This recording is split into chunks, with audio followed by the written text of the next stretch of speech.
Qui est concerné par les cancers de testicules? C'est quoi les symptômes? Et comment on fait pour s'autopalper de façon efficace? Et à quel rythme? Allez, toutes les réponses dans la vidéo. Bonjour tout le monde, bienvenue dans cette nouvelle vidéo. Aujourd'hui, je vais vous parler des cancers de testicules, un cancer dont on parle peu, même s'il est plus rare que les autres cancers masculins et même les cancers en général. On estime qu'il y a quand même 3000 nouveaux cas de cancer de testicules chaque année en France.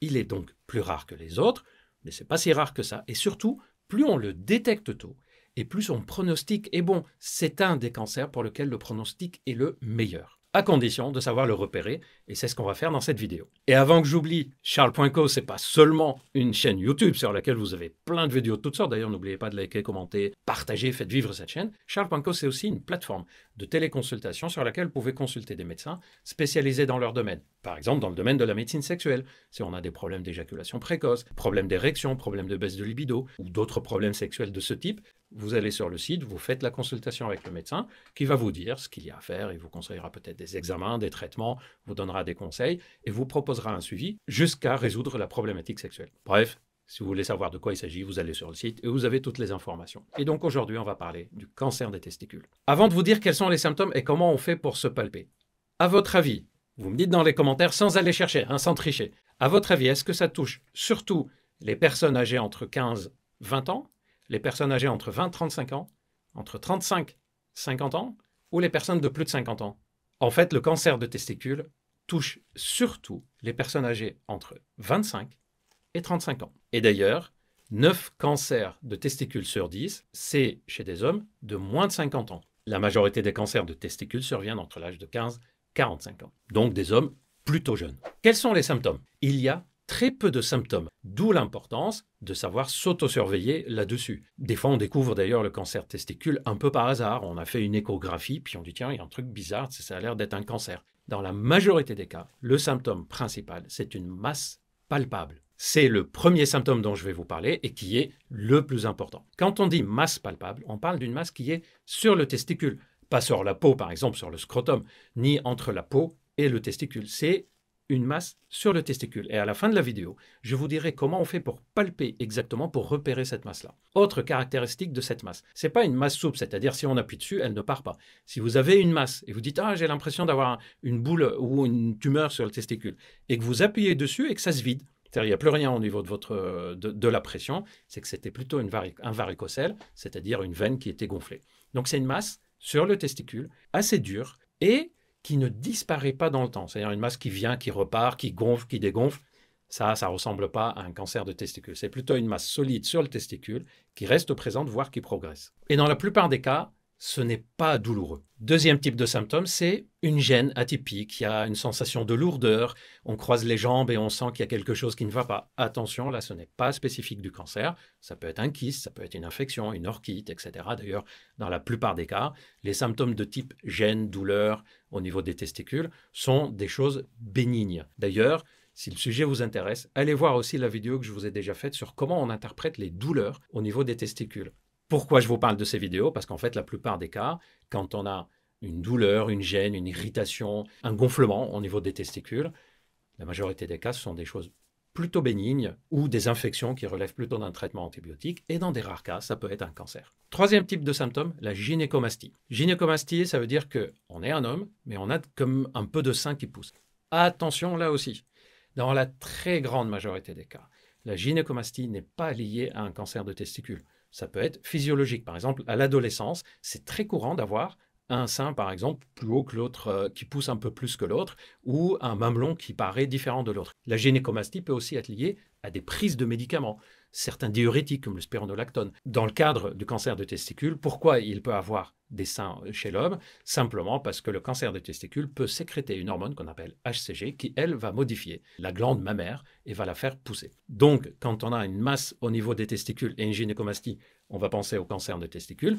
Quelqu'un qui a une gynécomastie qui va consulter, le médecin va vérifier parmi les causes possibles, en plus de la prise de sang, s'il s'agit d'un cancer de testicule, même si c'est la cause la plus rare. Quatrième type de symptômes, ce sont là des symptômes malheureusement d'extension du cancer. On va avoir des douleurs par exemple dans le bas du dos, on va avoir du mal à respirer, on va avoir une altération de l'état général, on va être très mal. Ce sont malheureusement les signes que le cancer est bien étendu avec des atteintes et des métastases. Normalement, de nos jours, en s'autopalpant et en repérant le cancer de testicule, on ne devrait plus avoir des cancers de testicules avec une telle extension. Et pour savoir comment on se palpe, ça arrive, c'est à la fin de la vidéo. Que faire si on remarque qu'on a une masse au niveau des testicules? Une seule chose à faire, on consulte le médecin. Votre médecin va vérifier, va examiner pour voir si c'est vraiment sur le testicule, si c'est pas entre le testicule et la peau, si c'est un varicocèle, si c'est un kyste, et va faire un examen. L'examen de référence, c'est l'échographie. Il y a certains cancers pour lesquels il faut une IRM, scanner, des produits injectés, etc.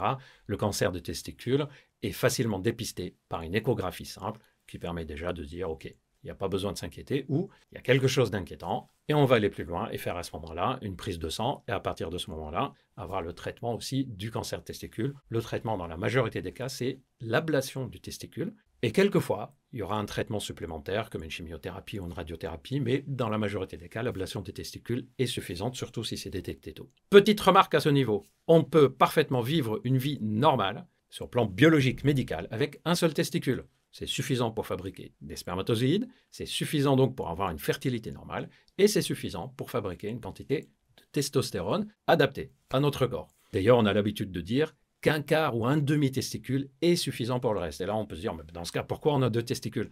Ben justement, dans le cas où il y en a un des deux qui s'abîme, si on a reçu un coup, un traumatisme, si on a eu une infection, en tout cas, le fait d'enlever un des testicules ne change pas grand-chose à notre capacité de fertilité et fabrication d'hormones. En revanche, ça va nous permettre de mieux surveiller l'autre testicule et d'être plus prudent. S'il y a une infection, on va soigner plus rapidement. S'il y a un traumatisme, on va réagir plus rapidement. On va faire de sorte de préserver le testicule qui reste. Et on arrive maintenant à la dernière partie de la vidéo, comment on palpe efficacement notre testicule. Ça se fait en 3 étapes très simples. Première étape, réchauffer le testicule.